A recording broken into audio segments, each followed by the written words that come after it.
Bonjour, aujourd'hui on va parler des moteurs de recherche et on va essayer de voir ensemble s'ils sont devenus obsolètes ou non.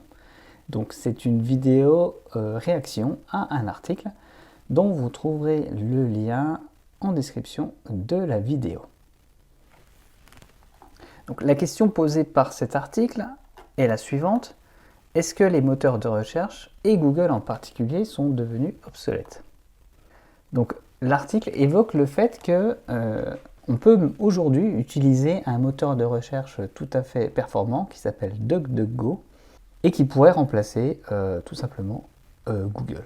Donc la première chose à savoir sur le moteur de recherche DuckDuckGo, c'est qu'il utilise différentes sources.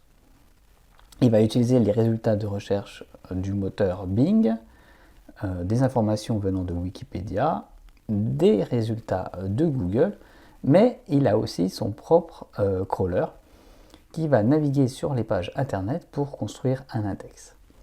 Donc la première chose qu'il faut signaler, c'est que c'est un moteur de recherche qui s'appuie sur d'autres résultats de recherche et en particulier sur d'autres index. Aujourd'hui, il est très difficile de construire un index avec la plupart des sites qu'on trouve sur internet, tout simplement parce que ça demanderait des ressources énormes. On a vu que Quant s'est planté en voulant créer cela. Et il y a aussi d'autres projets comme Common Crawl qui ont des difficultés. Donc aujourd'hui, DuckDuckGo est une sorte de métamoteur. Donc pour moi, ce n'est pas un moteur de recherche totalement indépendant. Par contre, ce qu'on voit, c'est que l'article met le point sur quelque chose qui est très intéressant. C'est que aujourd'hui, plus de la moitié des recherches qui sont effectuées sur Google ne mènent pas à un clic. Ça veut dire que Google apporte directement la réponse à l'utilisateur lorsque l'on fait une recherche.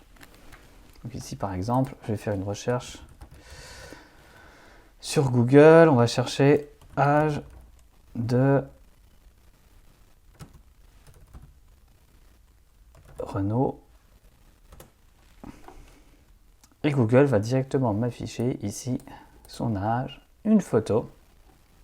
Et effectivement, après, j'ai même une mini-biographie ici et je peux aller sur Wikipédia si j'ai envie d'en savoir plus. Donc tout ça, ça montre que Google, il affiche de plus en plus d'informations qui mènent pas nécessairement à un clic. Mais ça ne veut pas dire que le moteur de recherche est obsolète pour l'instant.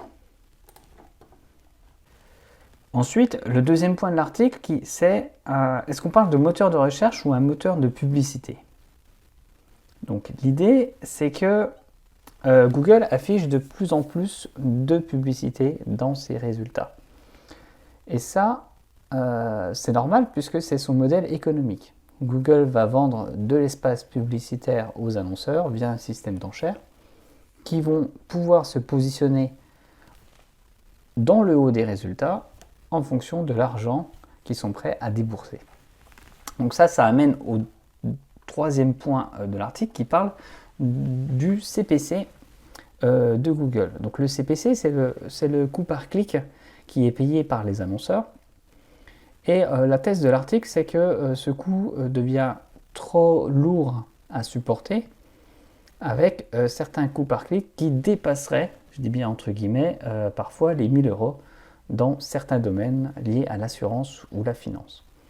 Donc une fois de plus, si des annonceurs sont prêts à payer des sommes folles pour attirer des prospects sur leur site, et donc s'ils payent Google pour cela, c'est simplement parce qu'ils en ont les moyens et qu'à la fin, le retour sur investissement est supposé suffisant pour qu'ils gagnent de l'argent.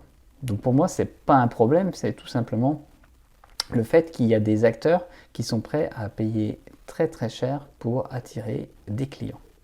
Ensuite, on a un point qui est assez intéressant qui concerne le fait que les internautes ne font plus de recherche.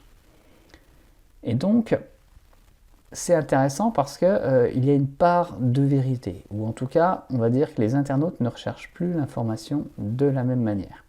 Auparavant, on avait un seul point d'accès qui était centralisé, qui était le moteur de recherche Google. on partait de la page d'accueil de Google pour aller faire nos recherches, qui étaient des recherches de voyage, d'achat, d'informations, de renseignements médicaux, d'informations comme je viens de faire sur des musiciens ou des artistes, etc. Aujourd'hui, la recherche ne fonctionne plus tout à fait de la même manière. La raison principale, c'est qu'il y a des grands sites internet qui se sont spécialisés dans un certain type d'informations. Le premier, c'est Wikipédia, qui regroupe un grand nombre d'informations. Donc, de plus en plus de gens accèdent directement à Wikipédia avant de faire des recherches. Ensuite, il y a YouTube, qui est une autre forme de moteur de recherche, qui n'indexe que des vidéos quelque part. Mais de plus en plus de gens, en particulier les jeunes, utilisent YouTube pour faire leurs recherches et pour rechercher de l'information. Et enfin, pour les achats, de plus en plus de gens également vont directement sur le site internet de leur choix, comme Amazon, Cdiscount, Rue du Commerce, et font une recherche directement via la barre de recherche disponible. Donc mon hypothèse, c'est plutôt que les recherches se font toujours, mais qu'elles ne passent plus toutes par le moteur de recherche qui est Google.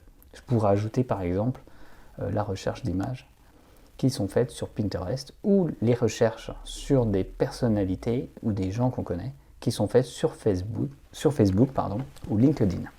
Donc on a un cinquième point sur la différence de qualité entre les résultats de DuckDuckGo et de Google. Donc ça, je ne me prononcerai pas puisque c'est à la discrétion de chacun et par rapport à son utilisation. Dans mon cas, je préfère pour l'instant les résultats de Google. Dernier point qui est un peu plus politique, sixième point qui est un peu plus politique, concerne le fait que Internet est ou était un bien commun et qu'il appartient désormais à des sociétés privées. Donc effectivement, les grands acteurs économiques sont privés. Alors, ça reste de la politique, mais on pourrait se demander aussi si un Internet totalement centralisé et contrôlé par un État serait une bonne chose. Je pense que non, mais à chacun de se faire son propre avis. Septième point, effectivement, c'est un très bon point. Les utilisateurs, si tout le monde utilise le même outil, alors ils sont complices de la création et ils s'organisent pour créer un monopole et à la fin ils se tirent une balle dans le pied. C'est tout à fait vrai, il faut plus de variété dans les services sur Internet et dans les logiciels qui utilisent Internet. Si tout le monde se met à utiliser par exemple Google et le navigateur Chrome,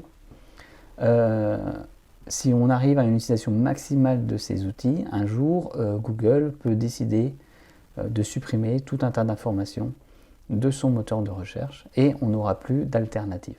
Mais ça ne veut pas dire qu'on n'a plus besoin des moteurs de recherche, en tout cas à mon sens. On a un dernier point sur le tracking qui concerne le fait que les moteurs de recherche et les logiciels développés par Google tracent effectivement, enregistrent ce que font les informations, ce que font les internautes, donc effectivement c'est vrai.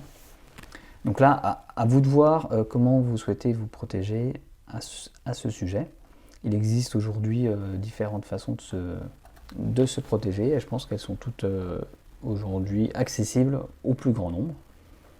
Neuvième point, donc la plupart des recherches intéressantes viennent de bases de données privées, pas de moteurs de recherche publics, et c'est déjà le cas aujourd'hui. Donc là, on se retrouve sur un sujet un peu particulier qui dit que la plupart des informations intéressantes aujourd'hui ne sont pas indexées par les moteurs de recherche. Donc ça sous-entend qu'il existe quelque chose de plus intéressant que ce à quoi on a accès, et que comme cette chose existe, mais qu'on ne la connaît pas, on n'a pas besoin de ce dont on a accès, enfin ce à quoi on a accès aujourd'hui. Donc ça voudrait dire qu'à ce moment-là, on n'aurait peut-être plus besoin de Wikipédia, des sites spécialisés et de tous des outils comme Stack Overflow qui permet aux développeurs d'améliorer leur logiciel et de développer. L'une des conclusions de cet article, c'est qu'effectivement les moteurs ne sont pas complètement obsolètes. Ça n'a même finalement pas vraiment d'importance et je suis assez d'accord. Je fais partie des gens qui pensent que les moteurs de recherche vont évoluer en différentes constellations. On aura un moteur peut-être de recherche de produits qui sera conçu par Amazon, qui n'existera peut-être pas sous la forme qu'on connaît aujourd'hui, avec un marketplace séparé, qui ressemblera peut-être plus à Google Shopping. On aura aussi un moteur de recherche de vidéos.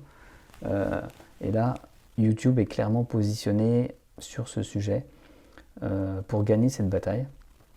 Et puis différents moteurs de recherche qui viendront petit à petit se créer, avec Google qui englobera tout ça, qui sera un moteur de recherche plus généraliste. Parce qu'il ne faut pas oublier que chaque jour, il y a des nouvelles recherches qui sont faites sur l'actualité, sur des nouveaux produits, et que c'est important d'avoir un moteur de recherche qui permet de répondre à ces nouvelles questions. Donc, ma conclusion par rapport à cet article, c'est que je ne pense pas que me remplacer Google par un autre moteur de recherche soit forcément une solution viable sur le long terme, ça sera sur le court terme. Mais n'importe quel moteur de recherche qui sera aussi puissant que Google arrivera forcément aux mêmes dérives, puisqu'il faut bien se souvenir qu'un moteur de recherche comme Google, ça demande des ressources financières très très importantes pour fonctionner. Ça rapporte évidemment aussi beaucoup d'argent, mais qui dit besoin en ressources financières dit aussi investisseurs, et ces investisseurs voudront de la rentabilité et sans doute tout ce que Google a mis en place. Voilà, donc je vous laisse pour le moment et je vous invite à lire l'article complet qui est vraiment très intéressant. Et je vous dis à bientôt, au revoir.